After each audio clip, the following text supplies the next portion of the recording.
यहां दो बड़े आरोप हैं। पहला आरोप तो आप ट्रंप के आगे झुक गए, आपने ट्रंप पर टैरिफ नहीं लगाया, क्योंकि जो देश नहीं झुके उनके आगे ट्रंप झुक गए। वो ये कह रहे हैं आपके ऊपर 50% लगाया था तो आपने उनके ऊपर 100% लगाना चाहिए था टैरिफ। दूसरा, कपास, स्पेसिफिक कपास किसानों को लेकर कि आपने कपास पर जो इंपोर्ट ड्यूटी हटा दी 11%, उससे देश के कपास किसानों को नुकसान हो जाएगा। जवाब दीजिए सईद जफर इस्लाम। देखिए, सबसे पहले तो बात इनको ये समझाना पड़ेगा मुझे।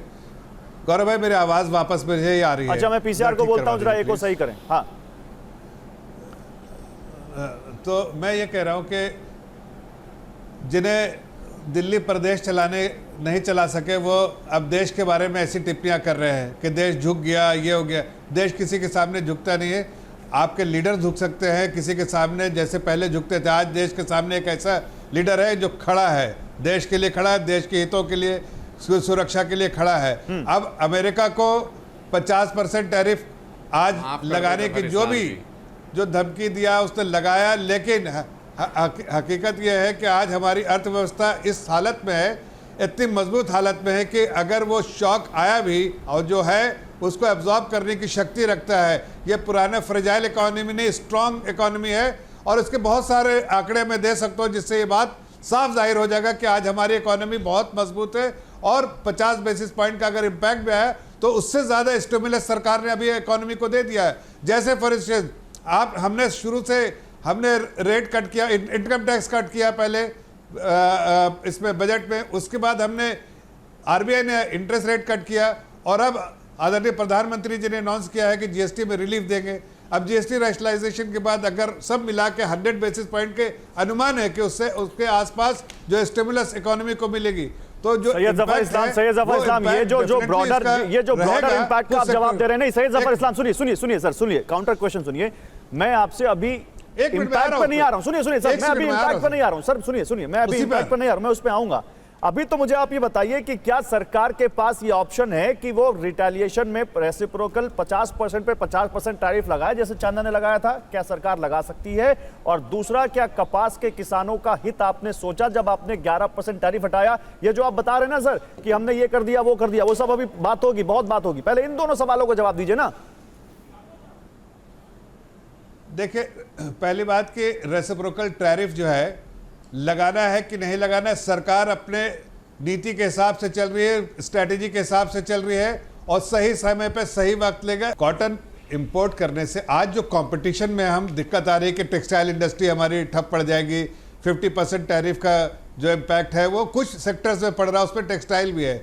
कुछ ना कुछ मेजर तो सरकार को लेना ही है ताकि उस इंडस्ट्री को प्रोटेक्शन मिल सके। आपने टैरिफ हटाया यूएस से आने वाले कॉटन से, उससे फायदा क्या होगा? हमारे किसानों को होगा, हमारे एक्सपोर्टर्स को होगा, टेक्सटाइल इंडस्ट्री को होगा, क्या फायदा होगा ये बताइए ना, जो कि वो आरोप लगा रहे हैं। एक्सपोर्टर्स को देखिए, उस नहीं, मैं कह तो रहा हूं कि एक्सपोर्टर्स कॉम्पिटिटिव होंगे, एक्सपोर्टर्स जो है हमारे जो है एक्सपोर्ट कर पाएंगे। अभी क्या हो रहा है कि अगर इसी किसान सर जो कह रहे हैं किसान, जो कपास के किसान है उनको नुकसान होगा, वो जिस तो टेक्सटाइल इंडस्ट्री को इससे फायदा होगा। अनुराग जी आप कट नहीं है।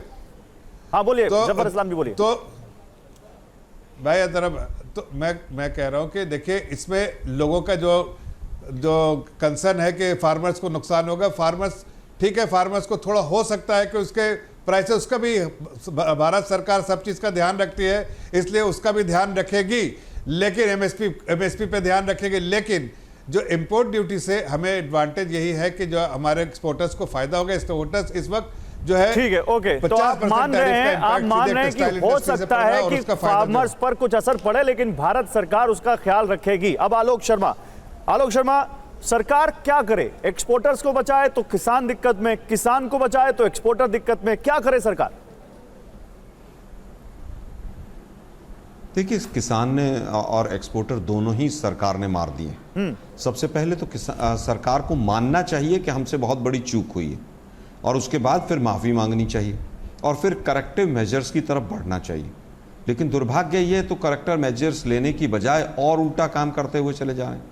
दुर्भाग्य यह है कि जब एंटायर पॉलिटिकल साइंस के देश के प्रधानमंत्री होंगे और सुपरफिशियल फॉरेन पॉलिसी होगी, जबरदस्ती गले पड़ने से और मैगा मीगा मागा करने से फॉरेन पॉलिसी चलती होगी, तो स्वाभाविक है कि हम इसी तरह से भंवर में फंस जाएंगे। आज लगभग एक्सपोर्ट का 66% हिस्सा ऐसा है अमेरिका से जिस पर सीधा प्रभाव पड़ेगा।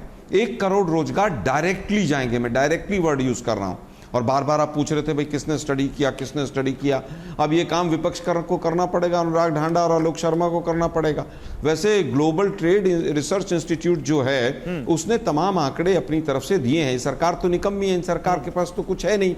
सरकार ने तो ना टैरिफ लगने से पहले कोई रिसर्च किया ना बाद में करेंगे, रिसर्च से कोई मतलब नहीं है, ये तो गोबर वोबर से काम चला लेंगे अपना। खैर वापस आते हैं, अभी इन्होंने कहा बहुत स्ट्रांग और रिबस्ट इकोनॉमी। अरे भाई 54 रुपए का डॉलर से 88 पे पहुंचा दिया, 5 गुना देश के ऊपर कर्जा चढ़ा दिया। अब कह रहे हैं साहब जीएसटी से सब कुछ हो जाएगा, तो पहले कर लेते भाई, किसी ने, नवाज शरीफ ने रोका था आप लोगों को। दुर्भाग्य यह है कि कपड़े के उद्योग आपके जो पीछे नोएडा की फैक्ट्रियां हैं वो बंद होनी शुरू हो गई हैं। दोगले प्रधानमंत्री हैं, बड़े गजब दोगले प्रधानमंत्री हैं भाई।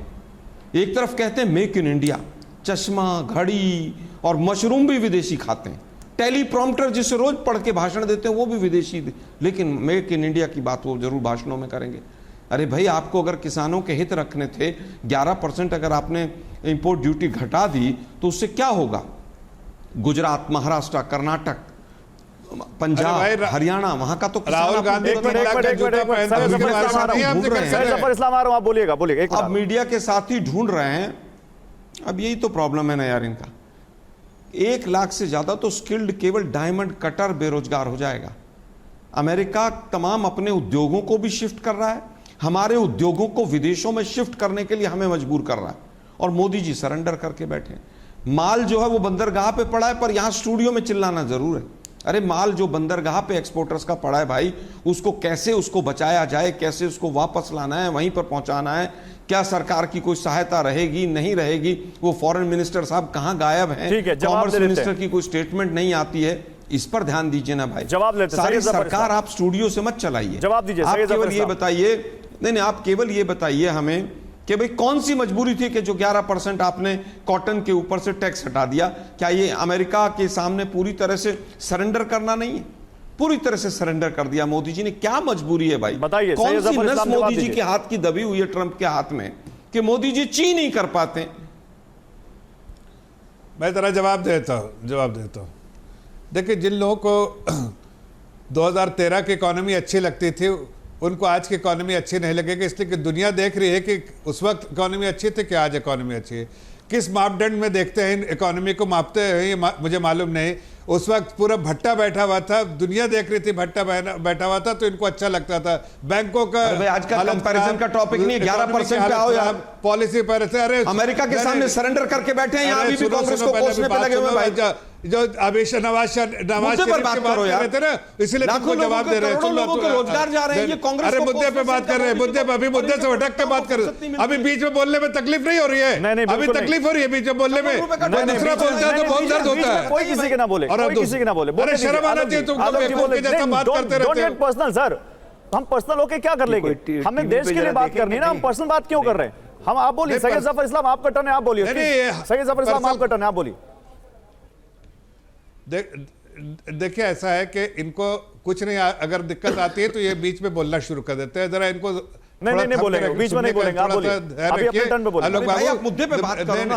आपकी फ्रेजाइल इकोनॉमी के 11% सुनिए ना, 18 साल से। अरे मुद्दे पे बोल रहे, अरे जवाब देंगे। पहले तुम्हारे जो नवाज शरीफ के जो अपने चाचा के बारे में बोल रहे थे उसका जवाब देना जरूरी है मुझे, जिसके वजह से तुम लोग बार बार उनका नाम लेते हो ना, इसलिए जवाब देना जरूरी है। हर डिबेट में आपको उनका नाम लेना जरूरी है, तो इसलिए जवाब दे रहे हैं चाचा के बारे में आपके। सुन लीजिए, मैं ये कह रहा हूं कि आप उस वक्त आपको अपने आंकड़े सब देख लीजिए और फिर कंपेयर किया। 18 साल बाद रेटिंग अपग्रेड क्यों हुआ है? क्या राहुल गांधी के कहने से हुआ है, या इटालियन प्राइम मिनिस्टर के कहने से हुआ आपको, या इटालियन खानदान का कहने से हुआ है? बताइए। गौरव जी के पास देश की, अरे रेटिंग अपग्रेड हुआ इसलिए नहीं, रेटिंग अपग्रेड हुई है, रेटिंग अपग्रेड हुई है। सैयद जफर इस्लाम, रेटिंग अपग्रेड हुई है।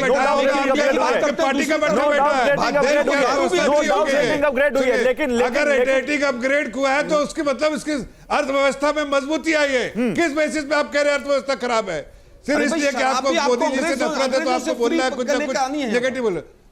फ्री ट्रेड चाहिए यूके से इनका। और आपके राहुल गांधी 3 लाख का जूता फॉरेन का जूता पहन के घूम रहे हैं। 3 लाख का फॉरेन का जूता, टी शर्ट फॉरेन का घूम रहे, पैंट फॉरेन के पहन के, नहीं इंपोर्टेड पैंट, इंपोर्टेड सारी चीज फॉरेन का लेके घूम रहे हैं। बढ़ावा देना है, जूता पहन के घूम रहे हैं। बताइए 3 लाख का जूता आपको क्यों दर्द हो रहा है जब 3 लाख का जूता के बारे में बता रहे हैं? पूरी दुनिया को मालूम 3 लाख का जूता कितने लोग गांव के गरीब की बात करते हैं, 3 लाख का जूता पहनते हैं। अंग्रेजी शराब चाहिए। अरे कहां आप लोग जा रहे हैं? रुकिए मैं सुनील लाला खुलाता हूं, रुकिए